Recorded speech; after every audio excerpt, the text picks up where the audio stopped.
Hello, I'm Khushbu Soni, the founder. Today on my episode of Wonder Women in Tech, I have Chaitra Vedullapalli. She is the president of Women in Cloud. Chaitra, thank you so much for joining on my Wonder Women in Tech series. Thank you, Khushbu, for having me. Excited to be partnering with you. Fantastic. I have so many questions, but I really want to start with first, you giving a perspective of your journey, of how your journey has been so far. I mean, you need no introduction, but I really want you to, take us through your journey. Give us a little bit of insight of how your journey has been so far. I would say it's been like a beautiful ride. I would describe that as very memorable and also magical in my life. I grew up in a very conservative family. My dad was in army. So we traveled lots of places in India, which allowed me to really understand diverse cultures. So that one was pretty interesting. And then I wanted to be a fashion designer or an Air Force pilot. Okay. So both didn't happen. I became an engineer. And my parents decided that I should get married. So got married and got to US. And from there, I stayed at home for 3 years. And after that, decided to go into the tech because it was emerging. Microsoft had just announced that every billion people or every human on the planet will have access to technology. Okay. So that one was a very interesting moment of internet explosion and every human to have access to tech. So I went and took some database classes, and that got me into Oracle. Did some really phenomenal work in licensing and consulting and global office, which allowed me to move into Microsoft to do billion-dollar strategies. So that one was pretty fantastic journey there. Did some really amazing go-to-market expansions. Decided that it's time to transition into entrepreneurship.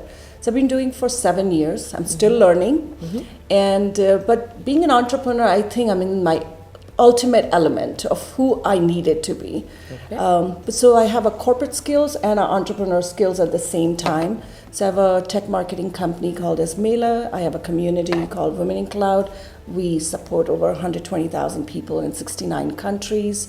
Recently put a film fund, which is doing really well. So I don't know what the other steps are going to be, but the future is definitely establishing a $100 million fund which bridges tech and media. Fantastic. This is really great. Your initiative of Women in Cloud, I think we've been hearing about it. We've been seeing all the work that you've been doing. Tell us a little bit more about Women in Cloud and why Women in Cloud. Sure, Khushbu, you and I are both founders, and we are also entrepreneurs. Access for opportunities, access to funding, access to networks was very, very difficult. Yeah. The reason why you have your media company is to unlock access for publicity and visibility for women. Our reason for was democratizing economic access, which was really helping prepare women for a $7 trillion opportunity, because our representation as a founder was less than 2%. So we said is, how do we really even address a problem when we cannot really unlock any of the access points? So Women in Cloud was a movement that we created to really unlock $1 billion of economic access. So we realized is if we open up all those points, women actually can really transcend into the places that they could, which was completely inaccessible. So let me give you some example. As a founder, cloud marketplaces came into existence like 4 or 5 years ago, but there was zero representation of women in those marketplaces. So we worked with Microsoft, made the marketplace inclusive, so when the enterprise companies were looking for them, now they can find them, they can find their offers. Right. But earlier that was not possible. So it was our work with them to really unlock access for economic opportunities by making sure the go-to-market is visible or go-to-market is activated through marketplaces. Right. When we look at women who are getting into career opportunities, getting them trained into cloud and AI was not even accessible, very expensive, especially in India. It's like 2 to 3 lakhs just to get your certification. We said, what would a world look like if we democratized that skilling access for them? Right. so that they can actually prepare themselves for those opportunities. So we worked with many brands in the tech and made sure we distributed scholarships. Okay. And then coming to the film industry, we realized filmmakers, independent filmmakers, were not getting access to funding. So how do we make that one? So we established a fund for them. So it's kind of like looking at each of our audience and saying, what are the access points we need to unlock? And how can we as an organization create those partnerships so that we can open up the doors for women to go through? Wow, that is really great. Tell us a little bit about the network in terms of statistics. You said there are almost about 1 lakh plus women in the network. Wow, what's the vision? See, if I wish I had a vision for a network size. When we started, we really wanted 100 women to be in a network, working Right. deeply, connected, Yeah. building very strong businesses and careers. And we have exponentially grown because what we realized that women needed visibility, Yeah. they needed access to skilling, they needed access to funding, access to coaching and mentoring, access to executive readiness. That one was a very critical component, so you could Right. actually grow up the chain. So what we are looking at is not the number of people in the network, but how many women actually have transformed through the Yes. one. So right now we are at 120,000 people, which is 120,000. But if we really have to move a needle in a $7 trillion market, I think we need 50% of the population be ready. Right. Especially with AI being here, that's a general purpose technology. And I don't think its access is easy for anybody. True. So that is what the intention is, not the number, but how many women we can truly get them ready for the next industrial revolution that's happening. Fantastic. You interact with so many women on a day-to-day basis, right? What are some of the common challenges that you've been hearing, right? One you said is visibility, right? Getting that right mentorship. What are some of the common challenges that you've been hearing from women across the globe during their career in tech? I think, Khushbu, if you look at us, both of us together, first is our executive functioning is actually compromised with our health situation. Because we have to take care of the family, we have to take care of us, we have to take care of the extended friends in our community. So that one is getting compromised. So Right. we are seeing that the healthcare is not in our favor. Right. So we are looking at that one and saying, what can we do there? Because till you get your health and wellness right, you cannot really do anything. The second one, which is getting them access to the opportunity at the time that they need it. Right. Instead of, just trying to send opportunities, just that they are ready, they sign up, there's a double opt-in. So one of the things we are looking at working with each and every woman is a double opt-in process. It's not like I'm just giving you, we need accountability on your side to complete that. So it's a very strong, so teaching them accountability and commitment in everything we do. So that is something we have heard a lot, that women will say yes, but they don't truly commit. So we are addressing that one piece. But when they commit, they truly commit through everything to the end, and that's the kind of character and identity we want to have.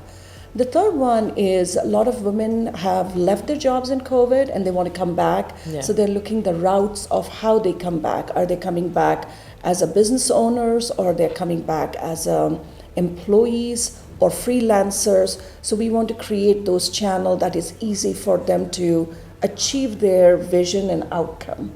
And the last one from a founder perspective is how do we do a better go-to-market with hyperscalers, because that one is not accessible today. So we are looking at is what are the kind of skilling and preparedness we have to do for them so that they can truly co-launch their offers. And when they do it, they get the visibility, they get the customer, they can grow the company. So those are the kind of areas we're looking for. And the last one is policies. How do we address policies at a country by country level, and how can women champion that, and how we can prepare them to have conversation with their legislators. Lovely. Okay, another thing that I wanted to also ask you is it so far has been an incredible journey for WIC in the last 5 years, right? Tell us, how does 2025 look like? I would say 2024 was phenomenal. We actually had a Guinness World Record, a new category set. We also did an Oscar qualification for a movie. Congratulations on that. Thank you. And then we also had, Microsoft recognized as one of the top suppliers driving community impact around the skilling stuff. And CRN has also recognized that piece. But I think the 2025, there's some really interesting opportunities that are coming. It will be a year where Microsoft is celebrating their 50th year. There are a lot of celebration. Mm-hmm. Women in Cloud will be strongly participating in that journey, recognizing the women who have democratized access in many areas. So that one will be a very interesting one, is a gratitude for them for showing up for us and doing some phenomenal work. The second one is collective authorship, because more and more women are asking for how can we tell our stories and recognize it. So we are looking at Icon's book will come out. We are already working with some of the brands and influencers to really figure out how can we really have a book, not just stories, but also a handbook. And it's like a handbook with a lot of frameworks, which allows them to look at that and say, you know what, this is what you need to do when you're in the modern workforce. So that's a big effort we are looking at. We will be in 50 countries showcasing and screening the Icons movie. That is one big, huge undertaking. And I'm hoping, Khushbu, you're going to be part of that particular movement for us. Sure. Because that one, if we are at 120,000, I think we'll cross 250,000 just through that work. Absolutely. And then distributing closer to 10,000 to 20,000 skilling opportunities for women. And at least 20% of them have got their jobs. So those are kind of the big ones. But at the end of the day is, are we supporting them in the way they need? Are we bringing them the right wellness support, awareness and education for them? And are we showing as friends for each other? Right? That is a missing component. We don't help each other. We don't lift each other. So we're asking every woman to have at least minimum 5 people who are their inner circle members, cultivate it, develop it, and have friendships so you're not lonely. Lovely, lovely. Chaitra, one last question before I end the episode. Any advice that you would like to give for women pursuing their career in tech? Any piece of advice that you'd like to share? I don't know if I'm worthy of sharing an advice, but I'll give a perspective for every woman. I think you need to know which direction you want to go, the lifestyle you want to have, and then properly skill yourself. And when you skill, you are the master at that skill. So when you come to the table, you actually can contribute, and everyone can see that your contribution matters at that. And you really have to put in that effort. So get skilled, be collaborative with people, work on IP creation in the world rather than just operational excellence and other stuff, but thinking about how you put your hand in IP creation. And the last one is have a personal brand for yourself. If you don't have your personal brand, you will not have it. You have to make sure your identity is established in the right way. Lovely. I think this was a great conversation, Chaitra. Thank you so much for joining me on this episode, and lovely talking to you. Keep doing all the great work that you've been doing. Thank you so much. So Khushbu, okay, I have some questions for you from the WIC. Are you ready? I am. Okay. This is only 59 seconds. Okay. What is the correct pronunciation for your name? Khushbu Soni. Oh, I love it. Are you a morning or an evening person? Morning. Morning. Cool. Who is your icon or a role model? My icon and a role model is my mother. I take inspiration from her in everything I do, right from my work to my personal life. She's my role model. Amazing. So who is your 3 a.m. buddy? My husband. He knows it all. So when I'm crying, when I'm laughing, in all times, it's him. I completely love it. Are you a chart, high tea, or a thali person? Chart. Oh, first international destination. It was Mexico. Mexico. Oh, Yeah. cool. Your favorite lipstick color? The mauve color of Dior is something that I'm putting right now, but yeah. Your favorite movie at all times? Oh wow, this is little difficult to say one movie, but at this time I'm really liking the movie Control, where Ananya Pandey was featured, because it really talks about tech and how it is going to be looking like in future. So I really like that movie. Me too. That was my favorite movie too. Yeah. And Allah, you want to give a loud shout out to? Okay, and I'd call my brother, because he's with me and he supports me immensely in my work that I do. He's with me in my business as well. Yeah. Awesome. For your favorite stage you spoke? Okay, favorite stage. It was actually day before yesterday at Women in Cloud, because yeah, I mean, I was being called out as an icon, and I really felt good. There were a lot of questions that made me think about myself also. So yeah. Oh, cool. First impression of Women in Cloud? It is a lovely initiative. I think it is a great network where all women come together and they really help each other in all ways they can, and it's really good to see when women lift each other up in all ways possible. It is a fantastic network. I've never seen women being so close and helping each other the way I've seen it in WIC. Oh. It gives me goosebumps when I say that. So. Oh, I love it. One way you want to grow with Vic?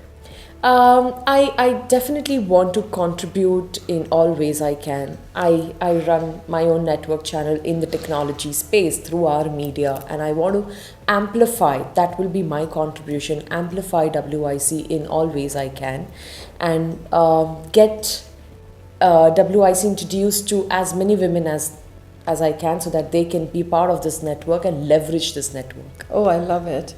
Okay, one message to the world leaders that you're working with.